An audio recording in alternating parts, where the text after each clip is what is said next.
सुबह सुबह का मौसम और ये रास्ते सुकून वाले। Welcome to senti squad. Hope so आप सब लोगों को ब्लॉग पसंद आ रहे होंगे। और आज का जो मैं ब्लॉग स्टार्ट करने जा रहा हूँ वो है हमारा एक छोटा सा टूर है, रेल ब्लॉग के बारे में होगा। और उसमें एक जर्नी है रेल की, उसको आपसे डीपली शेयर किया जाएगा। इसी के लिए मैं सुबह सुबह यहाँ जा रहा हूँ स्टेशन की तरफ। और रास्ते बिल्कुल सुनसान है, बहुत सुबह का टाइम है और बहुत सुकून है। और ये रास्ता चेक करें तो ये झाल का पुल है, ये भी देखें बिल्कुल ख़ाली है, ठंडी हवा है, मौसम भी बहुत ज़बरदस्त हुआ है। और इसके अलावा जो मॉर्निंग का है मज़ा, वो अपना ही मज़ा होता है।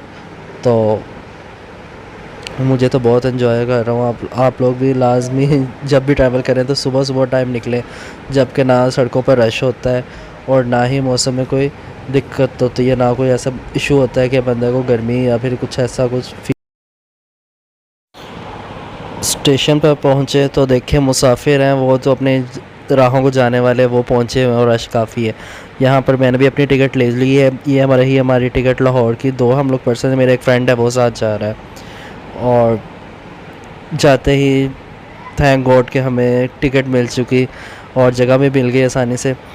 और ये हम लोग बैठ चुके हैं और अब इंतज़ार हो रहा है कब विसल बजता है और हमारी ये कब ट्रेन रवाना होती है अपनी मंजिल की तरफ। और ये जो मंजिल है ये है उस जगह की मंजिल है जहाँ से रेलवे का आगाज़ हुआ। और ये तकरीबन जो रेलवे सेटअप है पाकिस्तान में, पाकिस्तान रेलवे, ये तकरीबन बना है 1861 में, ब्रिटिश दौर के दौर। ये कंप्लीट जो लाइंस है और रेलवे स्ट्रक्चर तमीर हुआ था।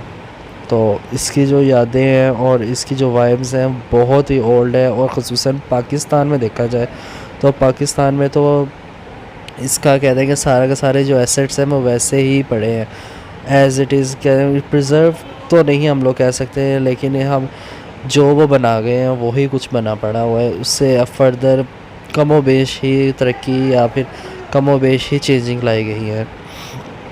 तो एक पॉइंट ऑफ व्यू से अच्छा भी है कि इन्होंने हमें एक पुराने दौर और जो ग़ुलामी का दौर था उसमें की गई तरक्की वो हमें याद है, और आज़ादी में जो तरक्की है वो हम सबके सामने है।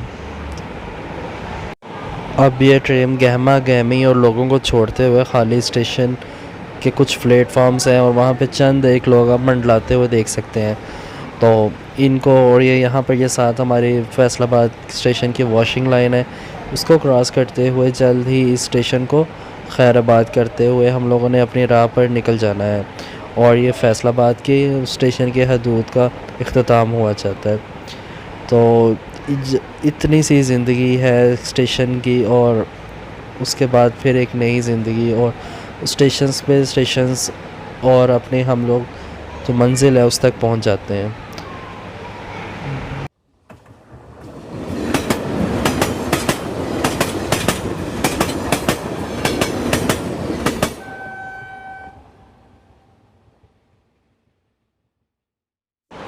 तो ये फैसलाबाद से चलते चलाते अब जो स्टॉप हुआ है इस ट्रेन का वो चक झुमरा जंक्शन पे, जो कि बिल्कुल मुल्हिका है फैसलाबाद से। और जंक्शन होने की वजह से यहाँ पर जो सुबह की ट्रेन है वो स्टे करती है। लोकल ट्रेन तो यहाँ पर लाजमी स्टे करेगी और यहाँ से कुछ मुसाफिरों को उठाएगी भी और मुसाफिरों को छोड़ा भी है। तो अब यहाँ पर इसने यहाँ 2 से 3 मिनट स्टे किया है। रेल के सफ़र को एंजॉय करते हुए खुशगवार माहौल में अपना ही मज़ा है। लहलहाते खेत और ठंडी हवाएं इंसान को अंदर से चीर जाती हैं। अब यहाँ पर देखें तो कुछ टैंकर्स कैरियर ट्रेन खड़ी हुई हैं सो, और ये बेसिकली यूज़ होती हैं ऑयल वगैरह, ऑयल पर्पस ऑयल टैंकर्स हैं। ज़ाहिर सी बात है तो ऑयल है या फिर इसमें जो हमारा केरोसिन ऑयल लिखा हुआ है वो ट्रांसपोर्ट किया जाता है। तो ये किसी ज़माने में बहुत ज़्यादा और इनका रश बहुत पाकिस्तान में ज़्यादा होता था, लेकिन अब वक्त के साथ साथ ये भी मध्यम पड़ती जा रही हैं। तो ये अब रवाना हो रही हैं सांगला हिल स्टेशन से। तो सांगला हिल भी एक जंक्शन स्टेशन है, लिहाजा यहाँ पर भी ट्रेन ने स्टे किया गया और अपने मुसाफिरों को बिठाया और रवाना किया।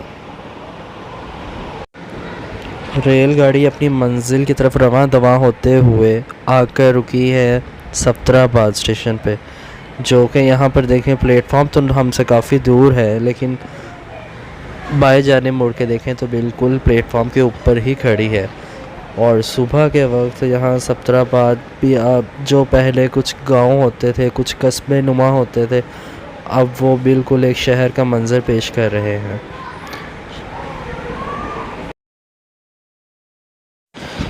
इसके बाद एक भाली के स्टेशन आता है, छोटा सा स्टेशन है, टाउन है, गांव है बेसिकली। तो वो वहाँ पर ट्रेन ने 1 से 2 मिनट का स्टे किया है, और जो मुसाफिर उतरना चाहते थे वो उतर गए। और फिर इसके बाद फर्दर ये ट्रेन अपनी मंजिल की तरफ रवां दवां है, और अपने एक ख़ास साउंड और जो उसका वो कहते हैं कि म्यूज़िक होता है उसको साथ। और ये यहाँ पर एक मुसाफिर हैं, वो अपनी पूरी कोशिश के साथ साइकिल पर भागते हुए आके उन्होंने ट्रेन को पिक किया है।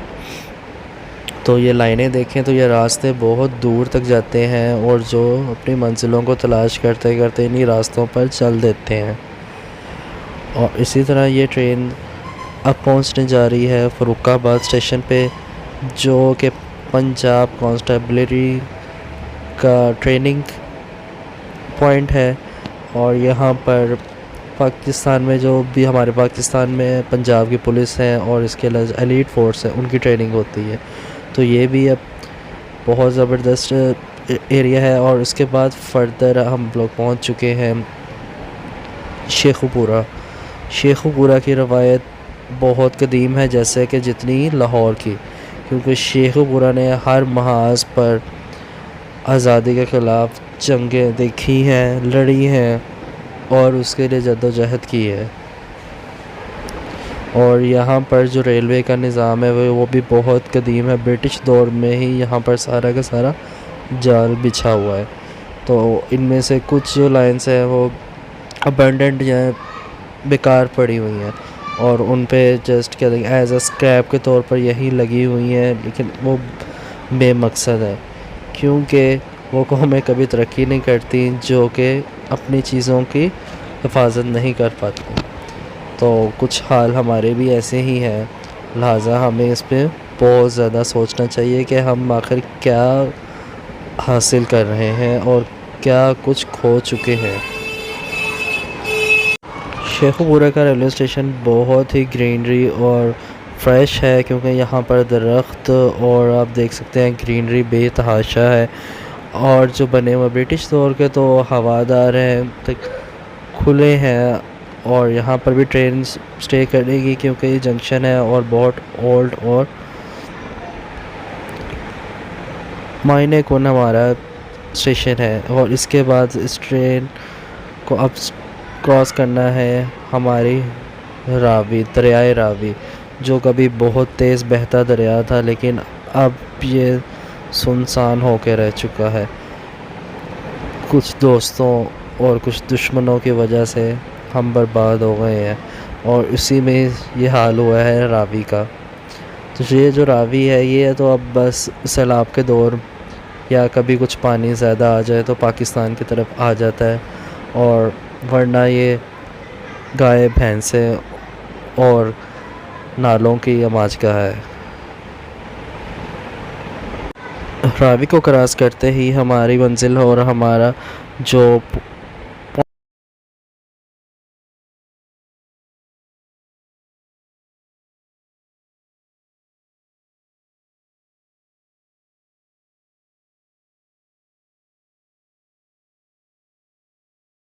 Welcome back. तो हम लोग पहुंच चुके हैं लाहौर, और लाहौर के स्टेशन पे बहुत ज़्यादा गहमा जमी है, आप लोग देख सकते हैं।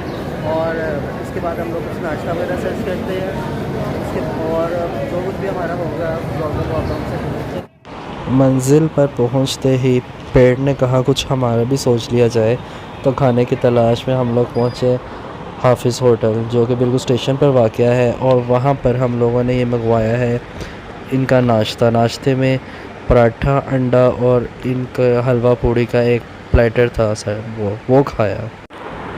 लाहौर आया जाए और इतनी बड़ी हस्ती के मज़ार पर ना आया जाए, ऐसा तो मुमकिन नहीं। तो हम भी दाता अली हजवेरी के दरबार आ गए। आते ही हमारा जो पहला कदम है वो हम लोगों ने रखा है दाता की नगरी पे। तो दाता गंजबख्श के इज़ार पर हम लोग आए हैं ताकि यहाँ से फैसला हो सके। और इसके अलावा यहाँ की हिस्ट्री बहुत पुरानी और बहुत जैसे कि पुराने हमारे वली उल्लाह में से है। तो आप लोग जब आएँ तो यहाँ पर लाजमी है। इससे ये होगा कि आपको जो हमारी मुस्लिम हिस्ट्री है उसके बारे में कुछ आइडिया होगा। और इसके साथ साथ देखा जाए तो जो इस्लाम है, इस्लाम बेसिकली वो जो स्प्रेड हुआ है वो इन्हीं औलिया कराम की वजह से हुआ है, इनकी फजीलतों से हुआ है। इन्होंने ही तब्दील की इस्लाम के लिए। तो आप लोग जब भी अगर हो रहे हैं तो यहाँ पर लाजमी है फातह ख़्वानी करें, क्योंकि यही वो लोग हैं जिनकी वजह से इस्लाम फैला इस सरज़मीन पर, और जिनकी बहुत सारी करामात हैं। तो आए यहाँ पर हम लोग आगे चलते हैं। दाता साहब वो अजीम हस्ती हैं जिन्होंने 11वीं सदी में इस्लाम को फैलाया इस साउथ एशिया में। दाता अली हजवेरी पैदा तो बगदाद में हुए, लेकिन तालीम हासिल करने के लिए वो शाम भी गए, इराक़ भी गए, कोहिस्तान की पहाड़ियों में, अज़रबैजान और इसके अलावा बहुत सारे दुनिया की जगह उन्होंने तबलीग में की। लेकिन उनका जो आखिरी और जो ज़िंदगी का मकसद था वो शायद इस्लाम को यहाँ हिंद में फैलाना था, बरसग़ीर में, और यहीं पे उनका विसाल हुआ। इन्हीं बुज़ुर्गान दीन की वजह से हम अपने इस लाहौर को महफूज और सुकूनदा महसूस करते हैं, और यहाँ पर जब भी आते हैं तो एक राहत महसूस होती है और क़ल्ब सुकून होता है। तो यहाँ पर मैंने भी आकर सबसे पहले फातह ख़्वानी की, और यहाँ पर एंटर होते ही सामने दरगाह है जहाँ पर हमारे दाता अली हजवेरी मदफून है। तो यही उनकी दरगाह है, और जहाँ पर लोग हज़ारों लोग आते हैं और जाते हैं और फातह ख़्वानी और अपनी मन्नतें मुरादें पूरी करवाते हैं। तो ये है उनका हुजरा एतिकाफ़, जहाँ पर वो एतिकाफ़ किया करते थे बैठकर, और हम लोगों के लिए और इसके अलावा और मुसलमानों के लिए बहुत सी दुआएं की होंगी हमारे बुज़ुर्गों ने। इसके साथ साथ जब आगे बढ़े तो यहाँ पर एक पुराना और कदीम चश्मा है पानी का, जिससे पानी पिया जाता है, और कहा जाता है कि इसमें बहुत शिफा है। तो हमने भी पीना है, हमें भी यहाँ चश्मे से पानी पिया है। पर देखें तो हर जगह क्या है, तो कबूतर और लोगों का जूम है और सारे सब मज़ार शरीफ पे कबूतर ज़्यादा होने की वजह से तो उसकी वहाँ पर रेगुलरली सफाई की जाती है, और उसके लिए यहाँ पर शायद आज वही सफाई का दिन था, और मज़ार की जो गुंबद है उसको साफ़ किया जा रहा है, और उसके लिए लोग ऊपर सफाई कर रहे हैं। इसके अलावा यहाँ पर एक सोने के गेट के नाम से मशहूर है एक जगह, जिसको उन्होंने कम्प्लीटली लॉक किया गया है, और यहीं पे हमारे सफ़र का ख़त्म हो रहा है और हम वापसी आ रहे हैं इन सवैयों के साथ। होप सो आप लोगों को मेरा आज का ब्लॉग पसंद आया होगा।